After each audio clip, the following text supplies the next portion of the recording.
Alright, it's only me. I'm on slightly later this morning, but I had a long lie, god damn it. But I'm going to do one after Black Sabbath's Paranoid album a day from 1970.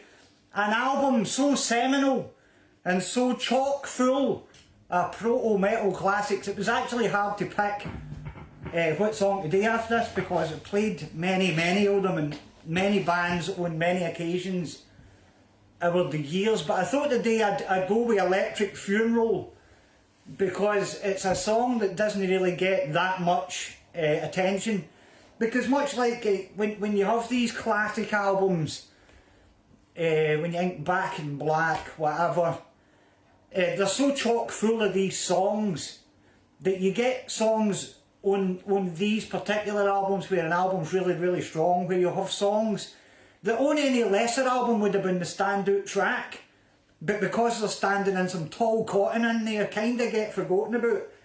So today we'll go for Electric Funeral. I don't really do a lot of Black Sabbath on here because the Sony bots are pretty good, and you tend to find that the more high profile song that you're doing, then the more chance there is that you'll get shut down.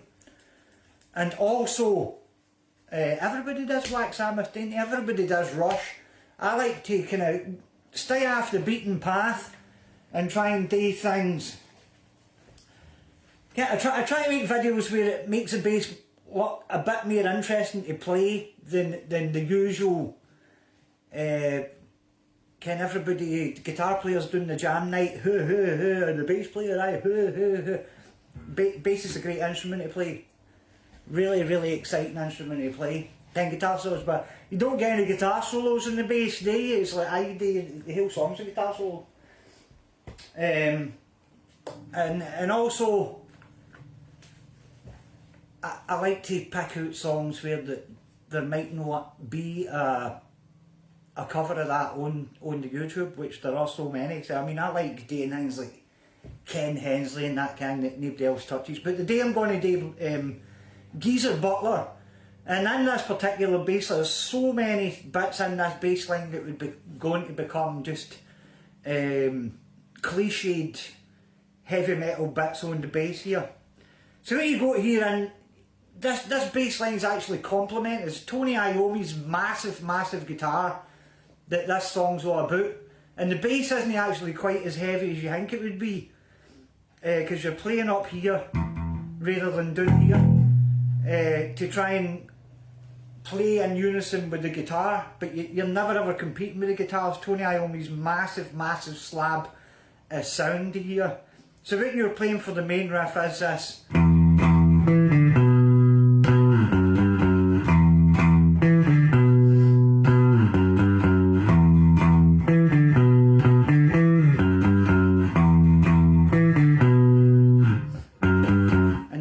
Every time the riff comes around, and then for the singing, what you're doing is this riff here, where you're staying at the 7th fret, Lemmy style, where you don't have to move your hand at all to play this. And what you're doing is doing the E to the B to the B flat, and then an A and a G, just with this.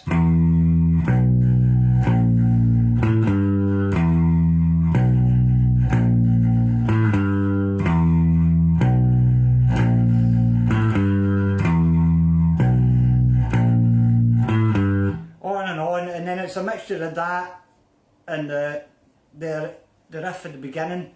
It just keeps going, but then you come into that, when you come into the middle section, the instrumental break here, you get a bit here where it's just the solid bass on the root note with the guitar coming in with the chords on top of it. Judas Priest done a fairly similar riff in the song Genocide on Sad Wings of Destiny, where it's just and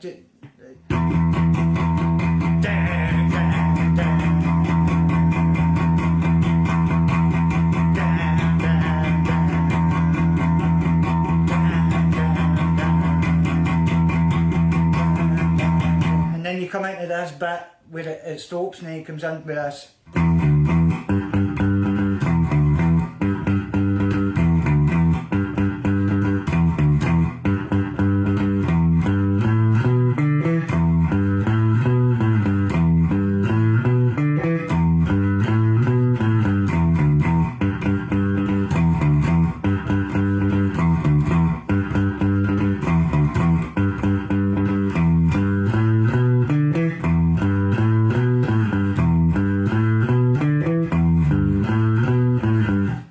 second time round you do this run down on the bass, which are going down through the E flat and the D, and then the B flat and the A, which would also become just a heavy metal cliche with this.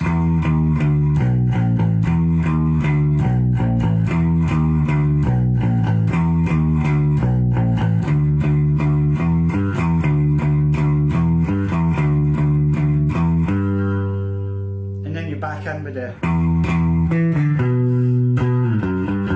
So I mean, it's all about these riffs, block riffs stuck together. Great song.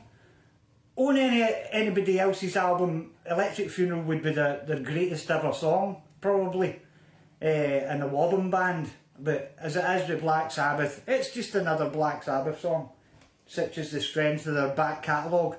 So let's get tore into this for a Wednesday morning. Here we are for 1970s Black Sabbath's seminal heavy metal album, Paranoid, Electric Funeral.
song.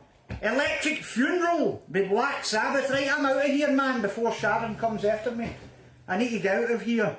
Have a nice day. And keep listening to Black Sabbath.